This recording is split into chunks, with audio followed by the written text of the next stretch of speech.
Welcome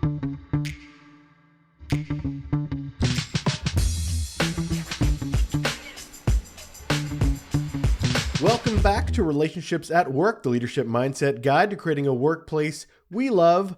I'm your host, Russel Lolacher. No, this is not my normal voice. I'm very stuffed up right now. I'm dealing with a multi-day cold at the end of it, but still not quite sounding myself, but I'm powering through. I'm here to introduce myself. I'm a communications and leadership nerd with a couple of decades of experience and a whole heap of curiosity on how we can make the workplace a better place. Now, if you're a leader trying to understand and improve your impact on work culture and the employee experience, well, you're in the right place. This is a mini episode. It's just a quick and a valuable bit of information under 10 minutes or so, here to help reset our mindset for the week ahead. Today's episode, what is true power at work? A while back, I had a great conversation on the show with author and leadership coach mentor, Dr. Stephen Barden. And we talked about the pursuit of power at work. It has been just germinating in my head. It's paying rent. It's got a condo. It's thinking about things.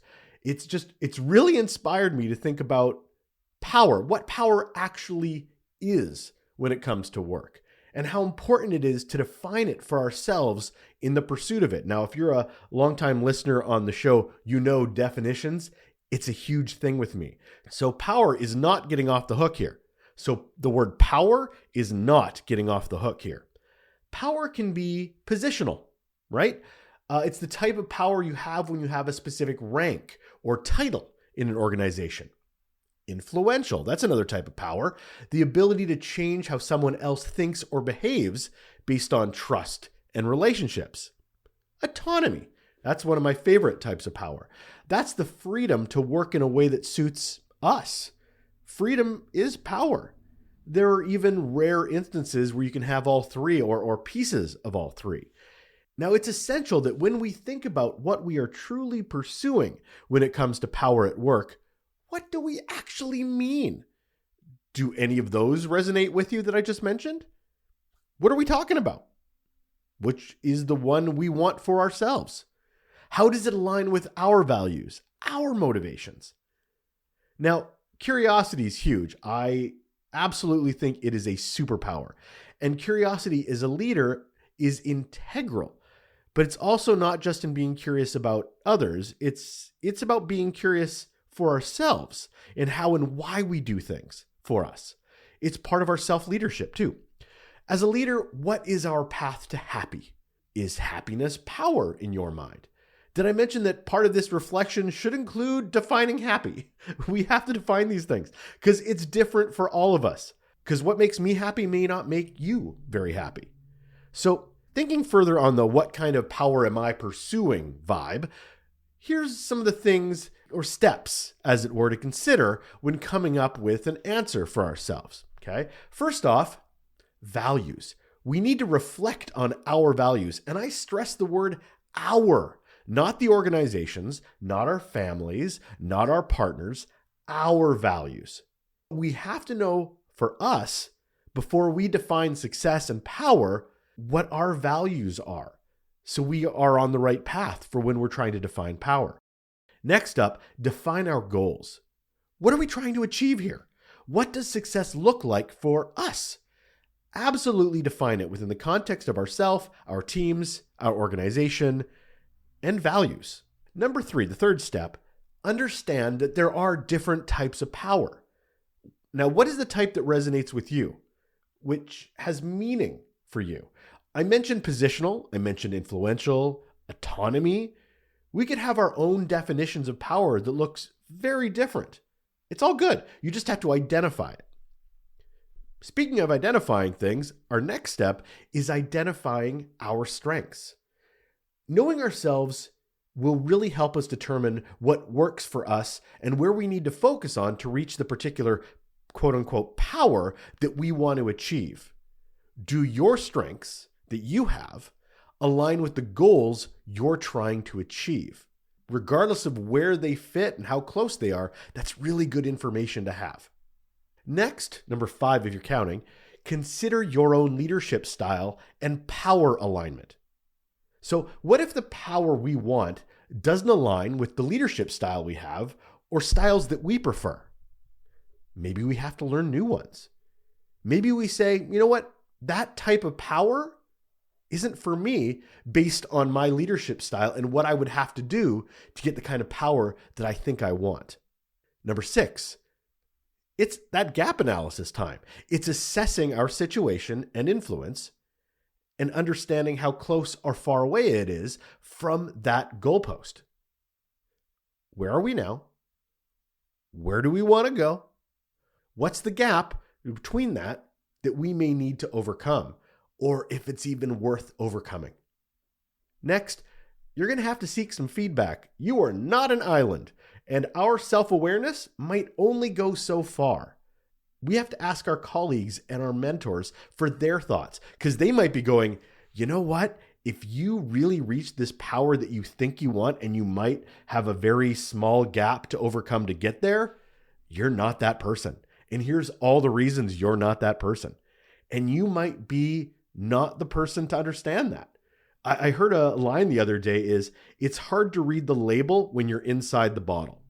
I really, really like that saying as sort of this key understanding to see what value, feedback, mentorship, and that your colleagues can have for you. Next, create a personal leadership statement as sort of a guiding principle. I always love a good statement. This is a great motivational tool. I remember creating one and I put it on the face of my phone so that anytime I powered up my phone, it was right there in my face. This is to help your self-leadership, a mantra, if you will. Look into creating something like your own vision statement as a North Star for you on your path to getting this power that you want. Number 9, seek development opportunities. Remember we did a gap analysis? Well, if you need to overcome something, there's some professional development in there that you're going to need.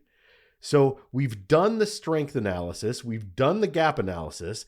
Now we have to look for that learning that will help us get where we want to go. And my last point, it isn't a step, but it is a reminder. You need to stay true to your values.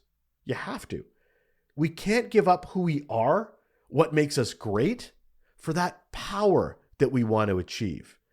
I did a recent interview on a podcast where we talked about power, and there's so many downsides to that type of power where we lose perspective.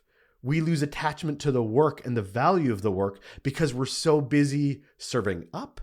We're so busy following that next meeting to that next meeting to the next meeting, where we kind of lose who we were and what started us on this journey to begin with. If we sacrifice our values in our leadership journey, we're not going to be the same person on the other side of it. And that might not be a good thing. And that might not be good for your teams or the organization. So remember, success in our work is a very personal thing. Power is a very personal thing. It's not defined by anyone but us. So what does that mean when it comes to power? Well, for me, the most power I've ever felt were in roles where I had influence, autonomy, responsibility, and accountability. It wasn't necessarily at the top of a hierarchy or a jungle gym, whatever you want to call it. It wasn't positional, but it was important to me. I was trusted in those roles, and I was left to do the job in a very public setting. So all the success and all the failure was on me, but to me, that was power. That was my jam, and it isn't for everybody. And as leaders, it can always look different as it pertains to you. Factors like family, responsibilities, education, where we are in our lives, our level of ambition, they're all different, and they all need to have a weigh in on our understanding in our pursuit of that power. First, though, if I can recommend anything, we have to work on that self-awareness. Unbelievably great to have a network of people that will be honest with you, but we need to know us. That way we can figure out what we truly want and understand how to get there and adjust our leadership journeys to make sure we keep ourselves on the path we decide on. Safe travels. That is it. Another episode, a mini episode of Relationships at Work, the Leadership Mindset Guide to Creating a Workplace We Love.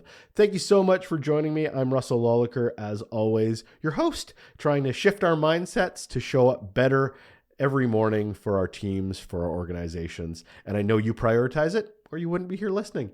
If you have a moment, I'd love for you to take a moment to leave a rating or review. Apple Podcasts, Spotify, wherever you use a platform that takes those rating and reviews. It really helps the show grow. Those search engines, they do love those ratings and reviews. So if you can leave one and share a little bit of love, a couple 5 stars, can't appreciate it more. Thank you very much. Take care.